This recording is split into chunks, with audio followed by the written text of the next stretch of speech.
Alhamdulillah, syukur. Malam ini sampailah kita kepada pengajian kitab Ihya Ulumuddin karya Hujjatul Islam Imam Al-Ghazali bagi kali yang ke-135. Kita masih berada di kitab yang kedua daripada 40 kitab, bahagian yang ketiga, yakni Risalah Al-Qudusiyah. InsyaAllah tajuknya pada malam ini ialah mengesahkan Allah. Di internet sana, apabila kita upload kita punya pengajian Risalah Qudusiyah, orang dah mula tanya, di mana nak cari Risalah Qudusiyah ni? Ada tak dijual di kedai-kedai? Sebenarnya Risalah Qudusiyah ni dia tak ada jual. Kalau di Malaysia ni rasanya tak ada dijual.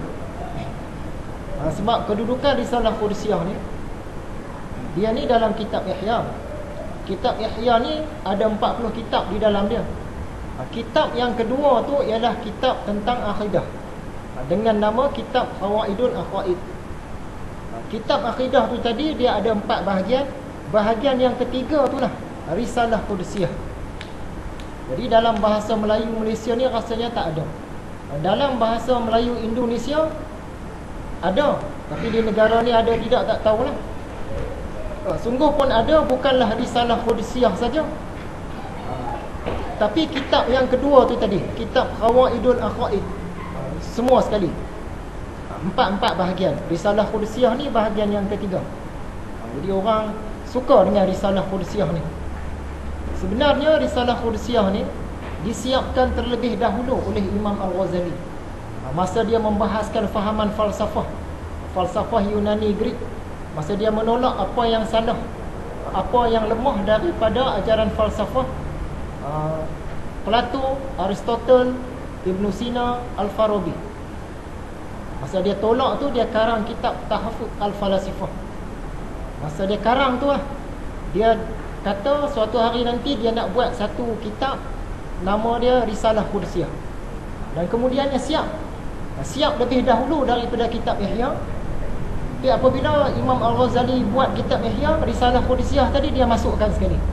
Sebab itulah Risalah Qudusiyah dia ada dalam kitab Ihya ni, bahagian ketiga dalam kitab Tauhid. Yang pentingnya Risalah Qudusiyah ni sebab Risalah Qudusiyah lah sukatan pelajaran Usuluddin. Sukatan pelajaran Usuluddin Imam Al-Ghazali dan Tariqat Ghazaliyah. Biasanya ahli sunnah wal jamaah yang lain kita gunakan sifat 20. Tapi Imam Al-Ghazali dia ada sukatan pelajaran dia sendiri, Risalah Qudusiyah. Di dalamnya ada rukun yang 3. Jadi hadirin yang dirahmati Allah sekalian, sebelum kita masuk pelajaran yang baru malam ini, kita nak imbas dulu kuliah yang sebelum ini. Kuliah yang sebelum ini kita bicarakan Risalah Qudusiyah, rukun yang ketiga. Dalam rukun yang ketiga ada 10 perkara. Yang pertama, semua makhluk adalah diciptakan oleh Allah. Semua makhluk dijadikan oleh Allah. Semua makhluk terjadi hasil daripada perbuatan Allah itu sendiri, bukan ada kuasa-kuasa yang lain. Semua makhluk terjadi daripada pekerjaan Allah itu sendiri. Jadi seluruh makhluk ini termasuklah segala perbuatan kita, segala pemikiran kita, yang tu pun Allah buat. Sebab apa? Perbuatan kita ni makhluk, pemikiran kita juga makhluk. Apa yang kita fikir, yang kita rancang nak buat, yang tu pun makhluk. Jadi oleh kerana Allah menciptakan seluruh makhluk, termasuklah perbuatan kita, termasuklah pemikiran kita.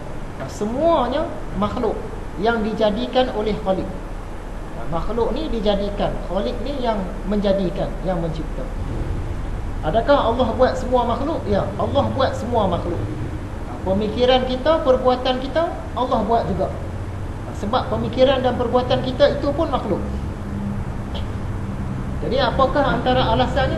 Sandarannya surah Ar-Ra'd ayat 16. Allah pencipta segala sesuatu. Bila kata segala sesuatu ni, semua-semualah 100% makhluk ini, termasuklah pemikiran kita, termasuklah perbuatan kita. Semuanya Allah buat. Surah As-Saffat ayat 96.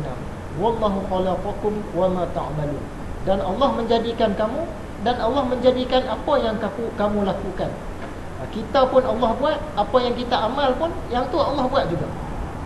Diri kita pun Allah buat, segala perbuatan kita pun semua Allah buat. Dari segi hakikatnya semua Allah buat. Kita ni tempat laluan saja kepada pekerjaan Allah. Semua Allah buat. Yang kedua, segala kemampuan makhluk, segala kekuatan makhluk, segala ikhtiar dan segala daya usaha makhluk Allah yang buat. Kita kata kita boleh berusaha, boleh berikhtiar.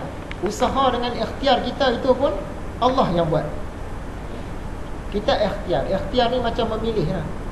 Nak kerja askar ke, nak kerja polis ke, nak kerja kampung. Kita fikir, lalu dapat keputusan nak kerja kampung. Yang kita duk fikir tadi tu siapa buat? Allah buat. Yang akhirnya keputusannya nak kerja kampung lah, Allah yang buat. Walaupun nampak macam kita yang fikir, tapi sebenarnya Allah yang buat. Siapa yang buat fikiran kita tu tadi? Allah. Masa bila Allah rancang nak buat macam tu? Sejak azali lagi. Sebelum dia cipta mana-mana makhluk, dia dah tetapkan dah. Pada tahun 2015, orang ni dia akan berfikir nak kerja polis ke, kerja askar ke, kerja kampung. Dan dia akan buat keputusan nak kerja kampung. Allah dah tahu semua tu dah sejak azali. Bahkan dia yang rancang. Sekarang ni dia nak laksanakan saja apa yang dia rancang.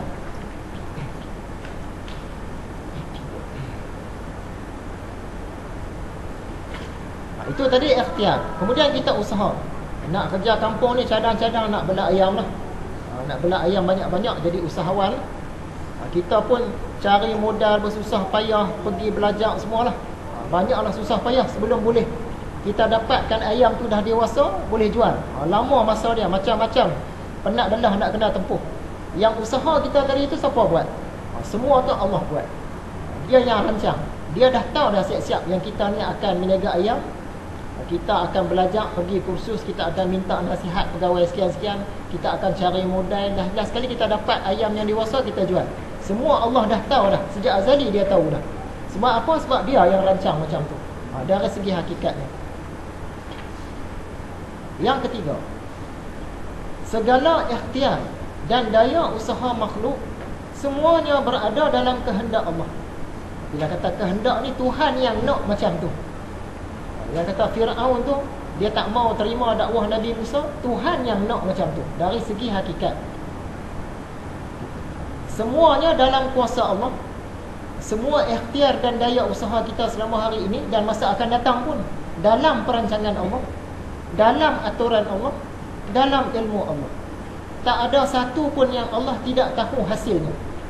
Apa yang kita duk buat sekarang, hasilnya Allah dah tahu dah. Macam mana dia boleh tahu? Dia yang rancang. Sejak bila dia rancang? Sejak azali lagi. Kerana dia maha mengetahui, dia tahu semua. Perkara yang dah berlaku pun dia tahu, perkara yang sedang berlaku pun dia tahu, perkara yang akan berlaku pun dia tahu. Dia dah tahu siap-siap semua. Sebab dia yang rancang. Malahan dia yang rancang semua ikhtiar, dia yang rancang semua daya usaha makhluk sejak azali lagi. Baik atau buruk, dia yang rancang. Benda tu bermanfaat ke ataupun datang mudarat, datang melarat ke, dia yang rancang. Seseorang tu nak patuh kepada dia ke atau nak ingkar kepada dia ke, dia yang rancang, dia yang buat. Kita menang ke ataupun rugi atau kalah ke, dia yang tentukan. Seseorang tu sesat ataupun dapat petunjuk, dia yang tentukan. Seseorang tu taat ataupun dia nak buat maksiat, Allah yang tentukan. Seseorang tu dalam syirik ataupun dalam iman, dia yang tentukan sejak azali. Jadi semuanya daripada dia sejak azali lagi. Dari segi hakikatnya, dia Allah bagi petunjuk kepada siapa-siapa yang dia suka. Sebab kita ni makhluk dia, kita ni milik dia sempurna. Ikut suka dia. Dia boleh bagi syurga kepada siapa-siapa yang dia nak, dan dia boleh bagi neraka kepada siapa-siapa yang dia mahu. Nabi Muhammad tu akan dapat syurga. Siapa yang rancang nak bagi? Allah yang rancang nak bagi. Yang Namrud tu akan masuk neraka. Siapa yang rancang tu, yang buat macam tu? Allah yang rancang, Allah yang buat.